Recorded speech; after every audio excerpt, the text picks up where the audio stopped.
आता जे झालं ते झालं. Okay, just relax. Relax? Seriously mom, you are saying me शांत हो. तू आउट ऑफ युअर माइंड आहे का आता? अगं इथे ती गावशॉपची टीम जिंकली, मी रनर अप आली आहे.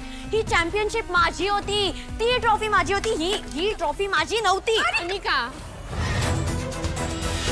काय आहे तुझा? नेमका हाच प्रॉब्लेम आहे. तुला ना गोष्टी इतक्या सहज मिळतात म्हणून त्याची कदर करता येत नाही तुला. देणारा देत असतो पण तुला किंमत नाहीये त्याची. क्या ही मनिका, खरंच छान खेळलात तुम्ही. फक्त एक गोष्ट झाली, खेळताना ना तुमचं लक्ष तुमच्या खेळाकडे नव्हतं, कमळीकडे होतं. आपण चांगलं खेळायचं, आपण जिंकायचं हा विचार नव्हता तुमच्या मनात. कमळीला कसं हरवता येईल असाच विचार फक्त तुमच्या मनात होता. आणि ते समोरच्या टीमनी बरोबर हेरलं.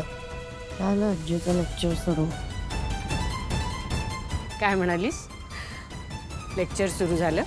बाळा, मी आजी आहे तुझी. मी तुला लेक्चर नाही देणार तर कोणाला देणार? हुशार मुलगी आहेस तू. जरा विचार कर. तू तर कमळीच्या टीमला खेळू पण देणार नव्हतीस. फायनल मॅच होण्यापूर्वीच मीच जिंकणार असा निकाल जाहीर करूनही मोकळी झालीस. आता काय झालं? नाही, जिंकण्यासाठी सगळेच जण खेळतात, पण हा असा फाजील आत्मविश्वास, ओव्हर कॉन्फिडन्स हा बाळगला ना तर हातात काही राहत नाही बेटा. सगळ्या गोष्टी निसटून जातात. तुला कुणीतरी 4 समजुतीच्या गोष्टी सांगायला पाहिजेत, पण तू ऐकतेस कुठे? तुझा गेम छानच आहे अनिका, तुझी जिद्द चांगली आहे, फक्त तुझा फोकस चुकला.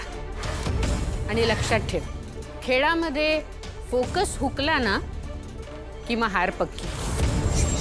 तुम्ही जिंकण्यासाठी खेळला नाहीत, तुम्ही फक्त कमळीला हरवण्यासाठी खेळलाय. आणि कमळी ती मात्र जिंकण्यासाठी, तिचं स्वप्न पूर्ण करण्यासाठी खेळ. यापुढे ही गोष्ट लक्षात ठेव. पण तुम्हा सगळ्यांचं पुन्हा एकदा अभिनंदन आणि खूप कौतुक, कारण एवढ्या सगळ्या मॅचेस जिंकून तुम्ही इथवर पोचला. आजीकडून ही तुम्हाला छोटीशी भेट. हे काय आहे? अगे छान खेळलात, रनर्स अप आलात, काहीतरी खाऊ खा आणि मजा करा.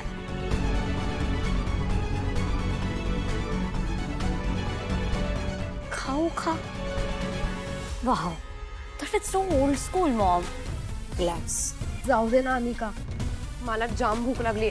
चल ना, आपण मस्त पिझ्झा खायला जाऊयात. हात पुढे कर. कर ये, do whatever you want with this. मला बोलवू नका, मला नाही यायचंय कुठे. Anika, Anika, hello hello hello